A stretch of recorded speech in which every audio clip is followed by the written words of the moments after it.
Well, before actually reaching the final station, I'd made up my mind about this one. A game that appealed to me on so many levels that I bought it several times on different platforms before finally playing it on Switch.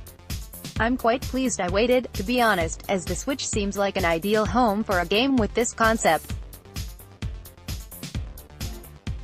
A story-driven, pixel art adventure that plays with horizontal levels in mind, just suited the handheld. I sat in the corner of a room as the sun traced a line behind me through the sky, leaving me in a pocket of darkness for the finale reveal, which left me stunned. It's hard to pinpoint exactly what the final station is about. On one hand, lore within the game points to aliens in a sort of Body Snatchers-style plot. On the other, a game that focuses so much on an end-of-the-world scenario can't help but shift that focus from the threat to the humans needing to withstand oncoming tragedy. As the game opens, you take control of a character who is instantly killed by shadowy creatures with burning white eyes.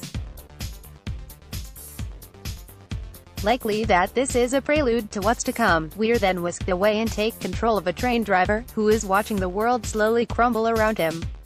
You get a sense that this driver just wants to get home, and midway through the game, this is realized as he hangs on the phone listening to a busy signal. Job after job is forced upon you as you need to deliver components of a machine called a Guardian. The gameplay on the train is akin to a management sim. A certain piece of technology on the train will need monitoring to ensure it doesn't break and leave you stranded in the wilds, while survivors become passengers who need to be supplied with food and medkits to keep them alive. Doing so and taking them to their destination will reward you with money, which can be exchanged for food, ammo, medkits and upgrades, or with basic supplies themselves. Taking care of the train is simple and usually a case of tapping a button to bring down a meter to a safe level. Similarly, the passengers will chat away about the state of the world while you watch their health and hunger bars, stepping in when needed. Outside of the train, and you take on an almost Rick Grimes level of leadership, wielding any weaponry available to take out the shadow creatures while you hunt for supplies, piece together clues to what is going on and, hopefully, reach your destination. The mechanics of these levels can become a little repetitive as you clear out each landscape of buildings and underground tunnels. Enemies vary slightly, but after time you become accustomed to how to deal with each type. Cupboards and lockers can be looted, revealing scraps which can be fashioned into ammo or medkits when back on the train, but this rinse and repeat nature of exploration begins to grind.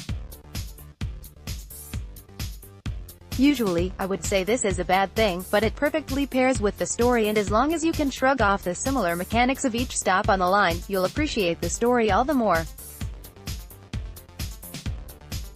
Littered throughout the frankly gorgeous levels are newspapers, notes, letters and conversations on laptops, about the oncoming disaster. Rumors are built, carried and destroyed as hope moves parallel. Some notes are met with a smile, others leave an emotional sour taste in your mouth, but all create both a tangible world and a sense of impending doom. Nice touches come from conversations where you'll only hear the opposite end of the discussion. Our protagonist speaks in ellipsis unless he's on his train, where he communicates with other members of the railway team. Watching as they all slowly blink from online to offline tugs at the heart as we realize the world around this cast of humans is shrinking. As a vehicle for story, the final station is a tremendous effort which keeps you wondering as you piece together the snippets of story, and while the combat and exploration suffices, it doesn't live up to the narrative the developers deliver. Together, they make for a great experience, with a cryptic flair in the style of Twin Peaks, which leads to a superb set of final moments, leaving you wanting more and delivering with the extra content in the main menu. Occasional bugs are present. Having to stand on precise pixels to trigger contextual actions is frustrating and led to me restarting levels thinking I'd missed something, but even these hiccups couldn't tear me away from the experience as a whole.